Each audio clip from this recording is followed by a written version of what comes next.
for her 5 minutes of questioning. Thank you very much, Mr. Chairman.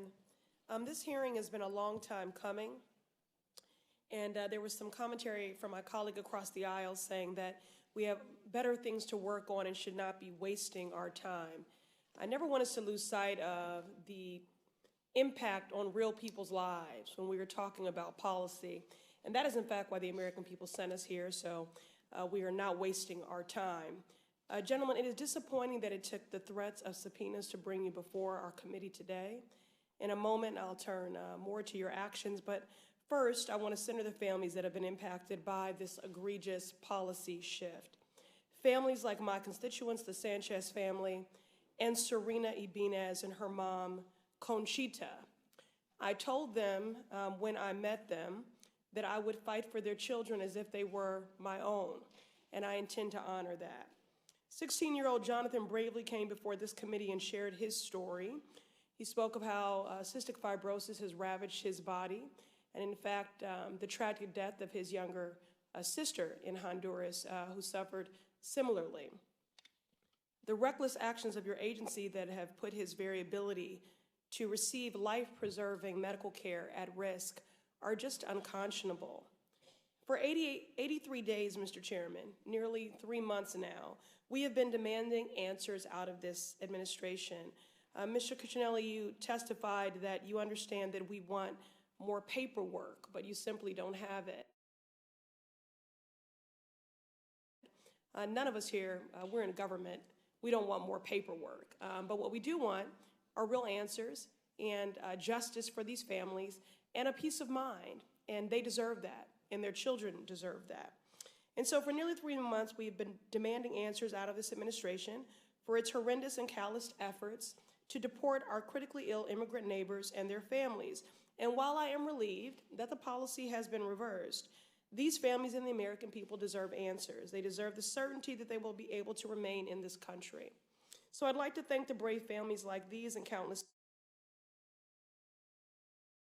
others who, despite the traumatic and imminent fear of deportation and having to fight a life-threatening illness, stepped up and spoke out to shine a light on this injustice, as well as the attorneys and the advocacy organizations. I'd like to request unanimous consent to include statements for the record from the Lawyers Committee for Civil Rights in Boston, as well as the American Immigrant Lawyers Association. Without objection, they'll be entered into the record. Thank you.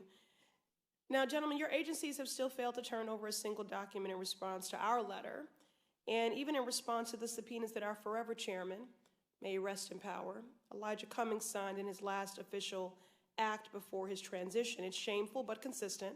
So I hope that you can answer the questions that I have.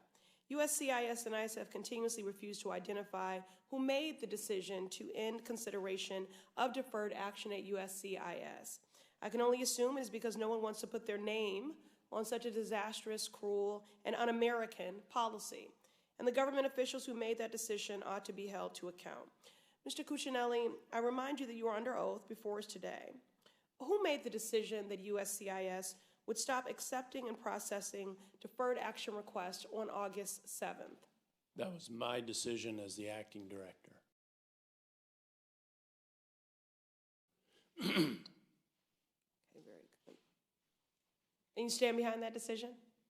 That decision's been reversed. The reversal, yes, okay. But today, those families have received no notification confirming the reversal of that. Can you tell me why that is? I think they have. We are a paper agency when it comes to matters like this. So when cases are closed, literally a physical file is wrapped up and mailed to a storage facility. And so when we reopen the cases, we literally have to... Sorry, I'm running out of time. I apologize. I have to... I'm just trying to answer the question. No, I apologize, sir. I have to reclaim my time. So, Mr. Cuccinelli, would it be fair to say then that you are not aware of some of the most consequential decisions and policies coming out of your agency, since initially you said you did not know that it was coming? I did not say that today. Earlier today in your testimony. Okay. Yes or no, Mr. Cuccinelli, did anyone at the White House play a role in this decision? This was an agency decision.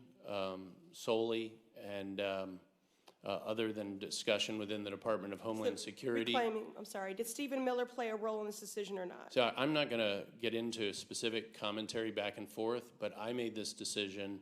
The only discussions had over the course of the again, for the record, yes, Mr. this is for the Cuccinelli, record, I and as you understand. noted, I'm under oath, so I want Yes, to you be are under oath, completely so truthful. so then this And I is very can't do easy that to if I answer. can't be complete. So yes or no? I'm not going to just answer the way you want me to answer. I'm going to give you No, an I'm honest and asking you accurate to answer yes or no.